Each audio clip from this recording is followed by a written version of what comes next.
పిత పుత్ర పవిత్రాత్మ నామ్మున ఆమెన్. క్రీస్తునాథునిచే అమితముగా ప్రేమించబడుతున్నటువంటి ప్రియ క్రైస్తవ సహోదరి సహోదరులారా, మిమ్మల్ని అందరినీ 21వ సామాన్య ఆదివారపు వాక్య పరిచర్యకై ప్రేమతో ఆహ్వానిస్తూ ఉన్నాను. ఈనాటి గ్రంథ పఠనాలు మనకు బోధిస్తున్న అంశం, నీ జీవితంలో క్రీస్తు అనే వ్యక్తి ఎవరు? ప్రియ సహోదరులారా, ఈనాటి సువిశేష పట్టణంలో చూస్తున్నాం. మత్తయి శుభవార్త 16వ అధ్యాయం 15వ వచనంలో ఈ విధంగా ఉంది. క్రీస్తు ప్రభు అంటున్నారు, నేను ఎవరని మీరు భావించుచున్నారు? అంటే క్రీస్తు ప్రభు అడిగినటువంటి ఈ ప్రశ్న కేవలం తన శిష్యులకు మాత్రమే కాదు, నీకు నాకు. మనము క్రీస్తును ఎవరని నమ్ముతున్నాం, ఎవరని భావిస్తున్నాం? ఒక ప్రవక్తగానా, ఒక బోధకుడుగానా, ఒక అద్భుతాలు చేసే వ్యక్తిగానా, లేకపోతే నిజమైనటువంటి నిజదేవుడైనటువంటి దేవుని కుమారుడా, సజీవుడైనటువంటి దేవుని కుమారుడైనటువంటి క్రీస్తుగా మనం నమ్ముతున్నాము, విశ్వసిస్తున్నామా? ఒకసారి ఆత్మపరిశీలన చేసుకోవాలి. మరి క్రీస్తు ప్రభు సువిశేషపట్నంలో అడిగిన ప్రశ్నకు పేతురు గారు ఇచ్చినటువంటి సమాధానం మన క్రైస్తవ జీవితానికి మూలం, నాందిగా నిలుస్తుంది. ఆయన ఇస్తున్న సమాధానం ఏంటంటే, నీవు సజీవుడగు దేవుని కుమారుడు అయినటువంటి క్రీస్తువు అని సమాధానం ఇచ్చాడు. ఈ సమాధానం అనేది ఈ విశ్వాస ప్రకటన తర్వాత యేసు పేతురుతో ఈ విధంగా అంటున్నాడు, నీవు కేఫా, రాతివి, ఈ రాతి మీద నా సంఘమును నిర్మించెదనో అని చెప్తూ చివరికి పరలోక ద్వారాల యొక్క తాళపు చెవులను కూడా అందిస్తున్నాడు. అవును ప్రీతమ క్రైస్తవ సహోదరి సహోదరులారా, ఈ రోజున మనం మన జీవితానికి 3 గొప్ప సత్యాలను నేర్చుకొని ధ్యానించుదాం వాటి మీద. మొట్టమొదటి ఏంటంటే, క్రీస్తు ఎవరు? క్రీస్తు ఎవరు? రెండోది ఏంటంటే, క్రీస్తును ప్రకటించడానికి దేవుడు మనల్ని ఏ విధంగా ఉపయోగించుకుంటాడు? మూడో అంశము, దేవుని జ్ఞానమందు, దేవుని వివేకమందు మనం ఎలా జీవించాలి అనే అంశాలను మనం ధ్యానించుకుందాం. అయితే ప్రియ విశ్వాసులారా, క్రీస్తు ప్రభు అడుగుతున్నటువంటి ప్రశ్న మళ్ళీ, మీరు నన్ను ఎవరని భావించుచున్నారు? సాధారణంగా ఒక వ్యక్తి ఒక ఉన్నతమైన జీవితాన్ని జీవించిన తర్వాత తన గురించి తాను తెలుసుకోవాలనుకుంటాడు. అది మానవ నైజం సమాజంలో చూసినట్లయితే. అదేవిధంగా క్రీస్తు ప్రభు కూడా అప్పటికే చాలా అద్భుతాలు, మంచి ప్రసంగాలు చెప్తూ తన పేరును వెదజల్లారు. అప్పటికే ప్రజల్లో తన పలుకుబడి ఉంది. అందుకనే క్రీస్తు ప్రభు ఇప్పుడు ప్రజలు నా గురించి ఏమనుకుంటున్నారు అని తన శిష్యులు అడిగినప్పుడు శిష్యులు వివిధ రకములైనటువంటి సమాధానం చెప్పారు. వారు ఏమంటున్నారంటే, సాధారణమైన ప్రశ్నకు వాళ్ళు చెప్తున్నది, కొంతమంది బాప్తిస్మ యోహానని, మరికొందరు ఏలియా అని, లేదా మరికొందరు ఇర్మియా లేదా ప్రవక్తలలో ఒకరు లేచి వచ్చారు అని చెప్తున్నారని సమాధానం క్రీస్తు ప్రభుకు ఇచ్చారు. అయితే ప్రీతమ క్రైస్తవ సహోదరి సహోదరులారా, క్రీస్తు గురించి ప్రజల్లో అనేకమైనటువంటి అభిప్రాయాలు ఉన్నప్పటికీ కూడా మన వ్యక్తిగత విశ్వాసం అనేది క్రీస్తుకు ముఖ్యం. ప్రజల యొక్క అభిప్రాయాలు కాదు, నువ్వేమనుకుంటున్నావు. అందుకనే మొదటి ప్రశ్న అయిన తర్వాత రెండో ప్రశ్న క్రీస్తు ప్రభు ఏమంటున్నారు, అది ఓకే, అయితే మీరేమనుకుంటున్నారు నన్ను గురించి? మీరు నన్ను ఎవరని భావిస్తున్నారు అని అడిగినట్టు ప్రశ్నకు ప్రియ సహోదరి సహోదరులారా, ఈ రోజుల్లో కూడా మనము కూడా క్రీస్తు గురించి చాలా వింటున్నాం, చాలా విషయాలు తెలుసుకుంటున్నాం. బైబిల్ చదవవచ్చు, దివ్య పూజా బలిలో పాల్గొనవచ్చు, జపమాలు చెప్పవచ్చు, పండుగలు జరుపుకోవచ్చు. కానీ ఒక ప్రశ్న, నీ హృదయంలో క్రీస్తు ఎక్కడ? నీ జీవితంలో క్రీస్తు ఎవరు? కేవలం ఆదివారం మాత్రమే క్రీస్తు ప్రభువా? లేకపోతే నువ్వు కష్టాలు ఉన్నప్పుడు నువ్వు పిలవటానికేనే దేవుడు? లేకపోతే ప్రతిరోజు నీ జీవితంలో క్రీస్తు ఉన్నాడా? అందుకనే knowing Christ is different than knowing about Christ. కావున ప్రీతమ క్రైస్తవ సహోదరి సహోదరులారా, ఒక చిన్న సంఘటన. ఒక వ్యక్తి తన స్నేహితుడితో ఈ విధంగా అన్నాడట, నేను దేవుణ్ణి నమ్ముతాను అన్నప్పుడు ఆ స్నేహితుడు అడిగాడు, చాలా మంచిది, మరి నువ్వు దేవుడిని నమ్మినట్లయితే నీవు తీసుకునే నిర్ణయాల్లో, నీవు తీసుకునే నీ అనుదిన జీవితంలో నీ జీవితంలో తీసుకున్న నిర్ణయాల్లో దేవునికి ఏ స్థానం ఇస్తావు అంటే ఆ స్నేహితుడు మౌనంగా ఉండిపోయాడ, సమాధానం లేకుండా ఉండిపోయాడు. అవును ప్రీతమ క్రైస్తవ సహోదరి సహోదరులారా, మన పరిస్థితి కూడా చాలాసార్లు ఇలానే ఉంటుంది. ఎందుకంటే దేవుణ్ణి నమ్ముతాము కానీ ఆయన పాటించడం, ఆయన మన జీవితంలో ఉంచడానికి ప్రయత్నం చేయం. క్రీస్తును నమ్ముతున్నామని చెప్పడానికి ఇది చాలా చాలా సులభతరం. ఎందుకంటే మనం లోపలికి వెళ్తే మనకు అర్థమవుతుంది, కొద్దిగా లోతుగా వాక్యంలోకి వెళ్ళినప్పుడు మనకు అర్థమవుతుంది. నాకు కోపం వచ్చినప్పుడు దాన్ని అధిగమించడానికి క్రీస్తు ఉన్నాడా, లేకపోతే నా వ్యాపారంలో క్రీస్తు ఉన్నాడా, నా కుటుంబ సంబంధాల్లో క్రీస్తు ఉన్నాడా, నా డబ్బుల విషయంలో క్రీస్తు ఉన్నారా, నేను మాట్లాడే మాటల్లో క్రీస్తు ఉన్నారా, నేను క్షమాపణలో క్రీస్తు ఉన్నారా, అప్పుడే అక్కడే నిజమైన విశ్వాసము ప్రకటించబడుతుంది, పరీక్షింపబడుతుంది. అవును ప్రీతమ క్రైస్తవ సహోదరి సహోదరులారా, క్రీస్తు ప్రభు అడిగిన ప్రశ్నకు మరి మీరు ఎవరని నన్ను భావిస్తున్నారు అని అడిగితే పేతురు గారు ముందుకు వచ్చి అంటున్నాడు, నీవు సజీవుడగు దేవుని కుమారుడైన క్రీస్తువో. ఇది కేవలం ఒక సమాధానం కాదండి ప్రీతమ క్రైస్తవ సహోదరి సహోదరులారా. ఎందుకంటే ఆయన ఒక ప్రవక్తగా చెప్పలేదు, ఒక బోధకుడని చెప్పలేదు. నీవు క్రీస్తు అంటే దేవుడు ఇదివరకే వాగ్దానము చేసినటువంటి రక్షకుడు నీవే నిజమైనటువంటి దేవుడు, నీవే జీవము గల దేవుని యొక్క కుమారుడువు అంటే ప్రీతమ క్రైస్తవ సహోదరి సహోదరుల, క్రీస్తు ప్రభు ఇక్కడ కేవలం మనుషుడు మాత్రమే కాదు, దేవుని కుమారుడిగా పేతురు వెల్లడించారు. ఇది మన కథోలిక విశ్వాసములో అత్యున్నతమైనటువంటి ప్రధానమైనటువంటి సత్యము. ఎందుకంటే క్రీస్తు ప్రభు నిజముగా దేవుడు, నిజముగా మనిషి. యోహాను సువార్త 1వ అధ్యాయం 1వ వచనం ఈ విధంగా ఉంది, ఆదిలో వాక్కు ఉండెను, ఆ వాక్కు దేవుని యొద్ద ఉండెను, ఆ వాక్కు దేవుడై ఉండెను. 14వ వచనంలో అదే అధ్యాయము, ఆ వాక్కు మానవుడై మన మధ్య నివసించెను అని మనం వింటున్నాం.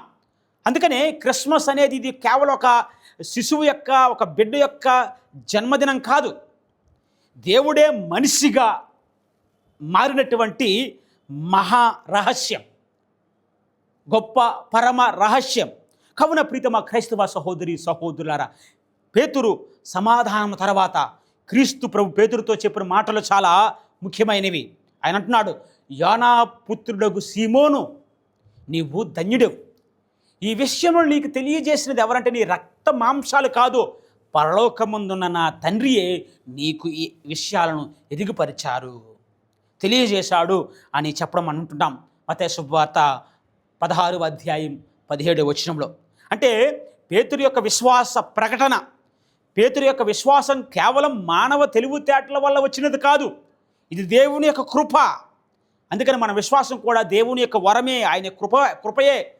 కావున ప్రీతమ క్రైస్తవ సహోదరి సహోదరులారా, ఎఫెసీయులకు రాసిన లేఖ 2వ అధ్యాయము 8వ వచనం ఈ విధంగా ఉంది, ఏలైనా విశ్వాసము ద్వారా దేవుని వరము వలన మీరు రక్షింపబడితిరి, అది మీ స్వయంకృతం కాదు, అది దేవుని యొక్క కృపయే. అందుకనే మనం గర్వపడకూడదు, నేను చాలా తెలివైన వాడిని, నేను చాలా పండితుడిని, మహాజ్ఞానిని, మహా వివేకవంతుడిని, అందుకనే ఇవన్నీ కూడా నాకు అర్థమయ్యేటట్లు ఉన్నాయి, దేవుడు నాకు అర్థమయ్యేటట్లు చేశాడని మనం గర్వపడకూడదు. నీకు చిన్న విషయం తెలిసినా సరే అది దేవుని వరమే అని మనం గుర్తించాలి. ఎందుకంటే ప్రీతమ క్రైస్తవ సహోదరి సహోదరుల, మనకు ప్రార్థన చేసే కోరిక మనలో కలిగిందనుకోండి, అది దేవుని యొక్క కృపయే. లేకపోతే మనం పాపం చేసిన తర్వాత పశ్చాత్తాపపడే మనసు వచ్చినా అది దేవుని యొక్క కృపయే. అదేవిధంగా మనం క్షమించే హృదయం కూడా దేవుని యొక్క కృప. దివ్య పూజాబలికి రావటం అనేది దేవుని యొక్క కృప.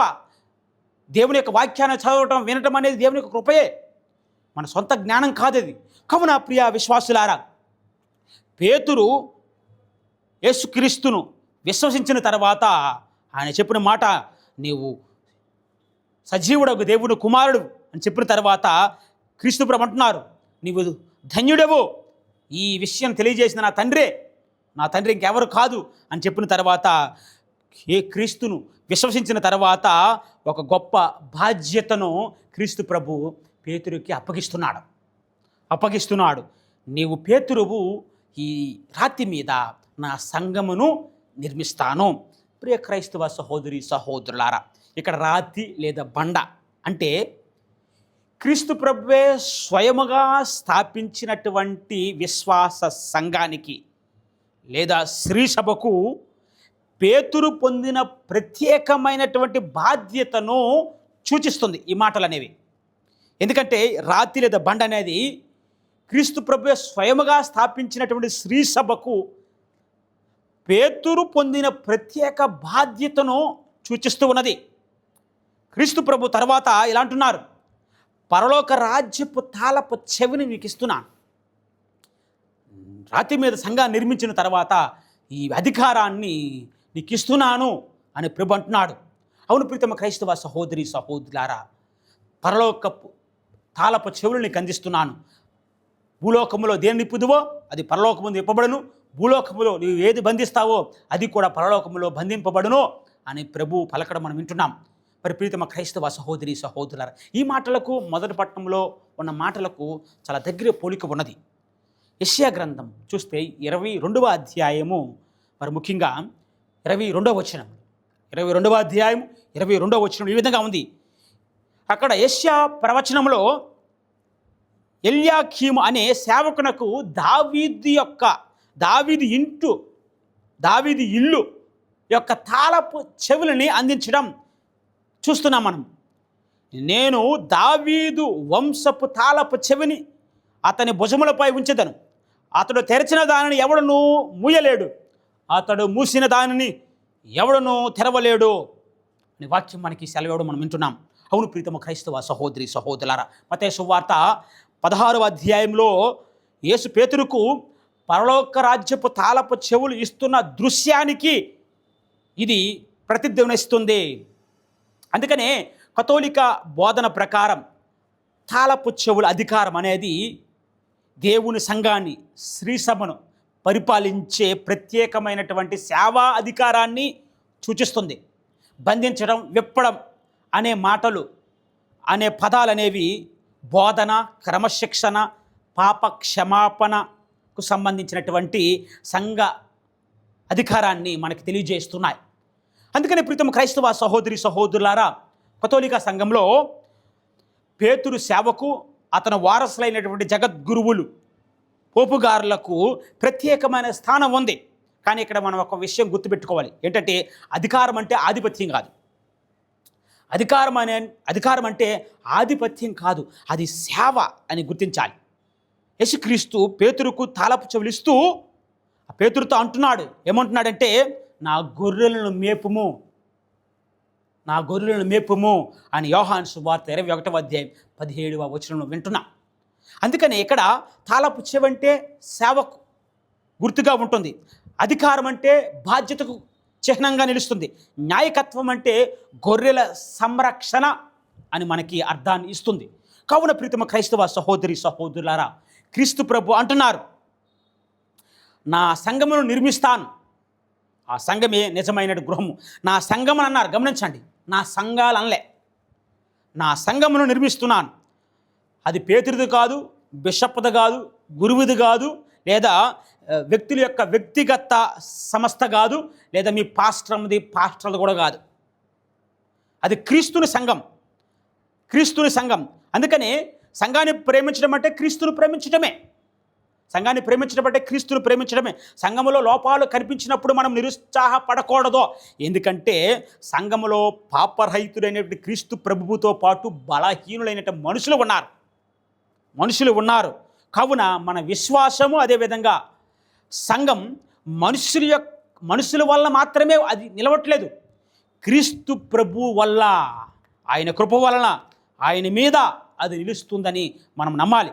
క్రీస్తు ప్రభు అంటున్నారు, నరక శక్తులు కూడా దానిని జయింపలేవు, పాతాళ ద్వారాలు దానిని జయింపలేవని మత్తయి సువార్త 16వ అధ్యాయం 18వ వచనం అంటున్నాడు. ఎంత గొప్ప ఓదార్పో మనం అందరూ కూడా అర్థం చేసుకోవాలి. ప్రియ క్రైస్తవ సహోదరి సహోదరులారా, కాలాలు మారచ్చు, ప్రభుత్వాలు మారచ్చు, సంస్కృతులు మారచ్చు, సాంకేతికత మారచ్చు, టెక్నాలజీ, ప్రపంచ అభిప్రాయాలు మారచ్చు, కానీ క్రీస్తు మారడు, ఆయన వాక్యం మారదు, ఆయన సంఘం నిలుస్తుంది. అవును ప్రియ క్రైస్తవ సహోదరి సహోదరులారా, హెబ్రేయులకు రాసిన లేఖ 13వ అధ్యాయము 8వ వచనం ఈ విధంగా ఉంది. క్రీస్తు ప్రభు నిన్న నేడు ఎల్లప్పుడూ యుగయుగములు ఒకే రీతిగా ఉండెను. అవును ప్రియ సహోదరి సహోదరులారా, ఈనాటి 2వ పట్టణంలో మనం చూస్తే పునీత పౌలు మహర్షి గారు ఒక గొప్ప సత్యాన్ని ప్రకటిస్తున్నారు. దేవుని జ్ఞానము, దేవుని యొక్క వివేకం అనేది అవధులు లేదంట, అంతులేనివి అని చెప్తూ ఉన్నాడు. ఆయన నుండి, ఆయన ద్వారాను, ఆయన కొరకు సమస్తము కలిగి ఉన్నది. మన జీవితానికి ఒక గొప్ప పాఠాలు నేర్పిస్తున్నారు. ఇవన్నీ మనకు అర్థం కాదు ఒక్కొక్కసారి. ఎందుకు ఈ కష్టము, ఎందుకు ఈ నష్టము, ఎందుకు అనారోగ్యము, ఎందుకు నా ప్రార్థనలకు వెంటనే సమాధానం లభించట్లేదు, ఎందుకు చెడ్డవారికే మంచి జరుగుతుంది, ఎందుకు ఎంత మంచి చేసినా నాకు బాధలు వస్తున్నాయి, మనకు సమాధానం తెలియకపోవచ్చు. కానీ ఒక విషయం మనం తెలుసుకోవాలి, ఏంటంటే అది దేవునికి తెలుసని. యెషయా గ్రంథము 55వ అధ్యాయం పవిత్ర వచనములు 8 నుంచి 9 వరకు చూస్తే మనకు అర్థమవుతుంది. నా తలంపులు మీ తలంపులు కావు, నా మార్గములు మీ మార్గములు నా మార్గములు కావు. మనకు ఒక పేజీ మాత్రమే తెలుస్తుంది, కానీ ఆయనకి పుస్తకం మొత్తం కనిపిస్తుంది. అవును ప్రీతమ క్రైస్తవ సహోదరి సహోదరులారా, మనం అందరూ అర్థం చేసుకోవాలి. అందుకనే ప్రియ విశ్వాసులారా, దేవునిపై మనం భారం మోపాలి. మన జీవితం గజిబిజిగా ఉండొచ్చు, కానీ దేవునికి మాత్రం నవ్వునగా ఉంటుంది. మనకు కన్నీళ్ళు రావచ్చు, కానీ దేవునికి భవిష్యత్తు కనిపిస్తుంది. మనకు ప్రశ్న ఉండొచ్చు మన జీవితం, కానీ సమాధానం దేవుని యొద్ద ఉన్నది. అందుకే విశ్వాసం అంటే నాకు అన్నీ అర్థం కాకపోయినప్పుడు కూడా నమ్మటం. పేతురు బలహీనుడు అయినప్పుడు కూడా అధికారాన్ని ఇచ్చాడు, అతను ఎన్నుకున్నాడు. ఒక గొప్ప ప్రోత్సాహం మనందరికీ కూడా. ఎందుకంటే పేతురు పరిపూర్ణుడు కాదు, భయపడ్డాడు. అదేవిధంగా యేసును 3 సార్లు నిరాకరించాడు. కొన్ని సందర్భాల్లో తొందరపడి మాట్లాడాడు. కానీ ఇవన్నీ కూడా అతనిని వదిలిపెట్టలేదు.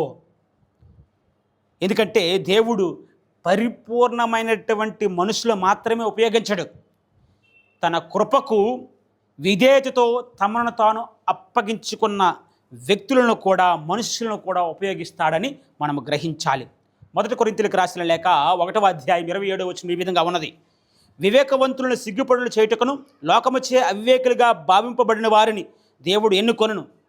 శక్తిమంతులని సిగ్గుపడినట్లు చేయుటకు, లోకముచే బలహీనులుగా భావించబడిన వారిని ఆయన ఎన్నుకుంటాడని మనందరికీ అభయమిస్తున్నాడు. పేతురు గారు పడిపోయారు, కానీ తిరిగి లేచాడు. పడిపోవడం అంతం కాదండి, తిరిగి లేవటం, ఆయన దగ్గర రావటం అనేది ముఖ్యం.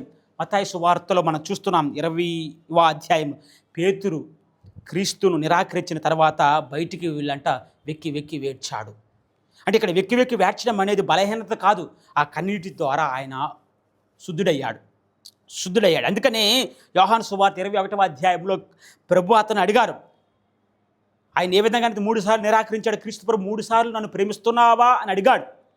ఆ ప్రేమను ప్రకటించిన తర్వాత యేసుప్రభు తనకు అధికారాన్ని ఇస్తున్నాడు. అంటే అది దేవుని యొక్క హృదయం, క్రీస్తు ప్రభు యొక్క హృదయం. మన పాపాన్ని మాత్రమే కాదండి, మన పశ్చాత్తాపాన్ని చూస్తాడు. మన గతాన్ని మాత్రమే కాదని, మన భవిష్యత్తును కూడా దేవుడు చూస్తాడని మనం గుర్తించాలి. ఈరోజు కుటుంబాలకు ఏంటి సందేశం అని అంటే, ఈ సువార్త ద్వారా, ఈనాటి పట్టణాల ద్వారా ప్రతి కథోలిక క్రైస్తవ కుటుంబానికి ఒక ప్రశ్న అడగాలి. మీ కుటుంబంలో క్రీస్తు ఎవరు? ఇంట్లో సిలువ ఉంటుంది, కానీ క్రీస్తు ఉన్నాడా? బైబిల్ ఉంటుంది, కానీ వాక్యం ఉందా? జపమాల ఉంటుంది, కుటుంబ ప్రార్థన ఉందా? పవిత్ర జలం ఉంది, కానీ పవిత్ర జీవితం ఉందా? పిల్లలకు మంచి చదువులను ఇవ్వాలనుకుంటారు, కానీ విశ్వాసాన్ని ఇస్తున్నారా? మనం పిల్లలకి మంచి ఇవ్వాలనుకుంటాం, కానీ వీటన్నిటికంటే విశ్వాసమే నిజమైన ఆస్తి. మనం గుర్తించాలి. బంగారం పోతుంది, ఆస్తి పోతుంది, ఉద్యోగం పోతుంది, పదవి పోవచ్చు, కానీ నువ్వు ఇచ్చినట్టు విశ్వాసము, క్రీస్తుపై ఉన్న విశ్వాసము పోనివ్వదు, నిన్ను నిలబెడుతుంది. ప్రియ సహోదరి సహోదరులారా, ఈనాటి సువిశేష పట్టణాలు, ఈనాటి గ్రంథ పట్టణాలు మన యువతకు కూడా మంచి సందేశాన్ని ఇస్తుంది. ఈ ప్రపంచంలో అనేక మంది గురువులు మీకున్నారు. సోషల్ మీడియా ఒకటి చెప్తుంది, స్నేహితులు ఇంకొకటి చెప్తారు, సినిమాలు మరొకటి చెప్తున్నాయి, ప్రపంచ విలువలు ఇంకోటి నేర్పిస్తున్నాయి. కానీ క్రీస్తుపై అడుగుతున్నాడు ఈరోజు మీరు నన్ను ఎవరని భావిస్తున్నారు? మీ సమాధానం యేసే నీవే నా ప్రభువు, క్రీస్తు నీవే నా ప్రభువు అని ఉండాలి. ప్రలోభం వచ్చినప్పుడు యేసు నా ప్రభువు, కోపం వచ్చినప్పుడు క్రీస్తే నా ప్రభు అని, తప్పు చేయాలనిపించినప్పుడు క్రీస్తే నా ప్రభువు, ఎవరైనా నన్ను బాధించినప్పుడు యేసే నా ప్రభువు, నేను క్షమిస్తాను అని చెప్పగలిగినప్పుడే అదే నిజమైనటువంటి విశ్వాసంగా ప్రకటించబడుతుంది. అవును ప్రీతమా క్రైస్తవ సహోదరి సహోదరులారా, చిన్న కథ ద్వారా వాక్యాన్ని ముగించాలనుకుంటున్నాను. ఒక గ్రామంలో ఇద్దరు వ్యక్తులు ఉన్నారు. మొదటివాడు చాలా త్వరగా తన గృహాన్ని నిర్మించాడు. మంచి అందమైన రంగులు వేశాడు, బయటన చాలా బాగుంది. రెండోవాడు చాలా సమయాన్ని తీసుకున్నాడు. మంచి పునాదులు తవ్వాడు. మంచి పునాది వేసిన తర్వాత చాలా ఎక్కువ సమయం తీసుకొని ఇల్లు నిర్మించుకున్నాడు. కొన్ని రోజుల తర్వాత అక్కడ ఒక తుఫాను వచ్చింది. ఈ తుఫాను వల్ల మొదటివాడి గృహం బీటల బారింది, కానీ రెండోవాడి గృహం మాత్రం నిలిచి ఉంది చాలా దృఢముగా. ఎందుకంటే ప్రియ సహోదరి సహోదరులారా, అక్కడ అందం వల్ల ఆ గృహం అనేది రెండో వ్యక్తి గృహం నిలవలేదు, లోతైన పునాది వల్ల. మనం గ్రహించవలసిన అంశం మన జీవితానికి కూడా ఇదే వర్తిస్తుంది. డబ్బు అనే పునాది అయితే కష్టం వచ్చినప్పుడు మనం కూలిపోతాం. లేదా మన జీవితం అనేది పదవి అనే పునాది మీద ఉంటే పదవి పోయినప్పుడు మళ్ళీ కూలిపోతాం. మనుషుల యొక్క ప్రశంసలు, వాళ్ళ యొక్క పొగడ్తల మీద మన జీవితం ఆధారపడితే ఆ విమర్శలు వచ్చినప్పుడు మనం కూలిపోతాం. కానీ క్రీస్తు మీద మన జీవితాన్ని నిర్మించితే ఎలాంటి తుఫాన్లు వచ్చినా కూడా అది కూలిపోదు. మత్తయి సువార్త 7వ అధ్యాయం 24, 25 వచనాలు ఈ విధంగా ఉంది. నా మాటను ఆలకించి పాటించేవాడు రాతి పునాదిపై తన ఇల్లును నిర్మించిన బుద్ధిమంతుని పోలి ఉన్నాడు. జడివానలు వచ్చినా, వరదలు వెల్లివై పారినా, పెనుగాళ్ళు వీచినా ఆ గృహమునకు ఏమీ కాదని ప్రభు అభయమిస్తున్నాడు. కావున ప్రీతమ క్రైస్తవ సహోదరి సహోదరులారా, ఈరోజు మన జీవితానికి 3 తాళపు చెవులు ఉన్నాయి. ఈరోజు క్రీస్తు ప్రభు పేతురుకు తాళాలను ఇస్తూ, పరలోక రాజ్యపు తాళపు చెవులను అందిస్తూ ఆ సంఘటన మనం గుర్తు చేసుకొని మనకి కూడా 3 తాళపు చెవులు ఉన్నాయి. మొట్టమొదటి తాళపు చెవి ఏంటంటే విశ్వాసము. నీవే క్రీస్తువు, యేసును రక్షకుడిగా నమ్మాలి, విశ్వసించాలి. రెండోది ఏంటి? విధేయత. రెండో తాళపు చెవి విధేయత. యేసు చెప్పిన మాటలు మనం ఆచరించాలి. మీరు నన్ను ప్రేమించిన ఎడల నా ఆజ్ఞలను పాటించండి అని యోహాను సువార్త 14వ అధ్యాయం 15 వచనంలో క్రీస్తు ప్రభు అంటున్నారు. ఇక మూడో తాళపు చెవి ఏంటంటే ప్రేమ. క్రీస్తును ప్రేమించడం అంటే మన ఇరుగు పొరుగు వారిని, మన సోదరులను కూడా ప్రేమించడం అనేది దాని అర్థం. కావున 1 యోహాను 4:20వ వచనంలో ఈ విధంగా ఉంది.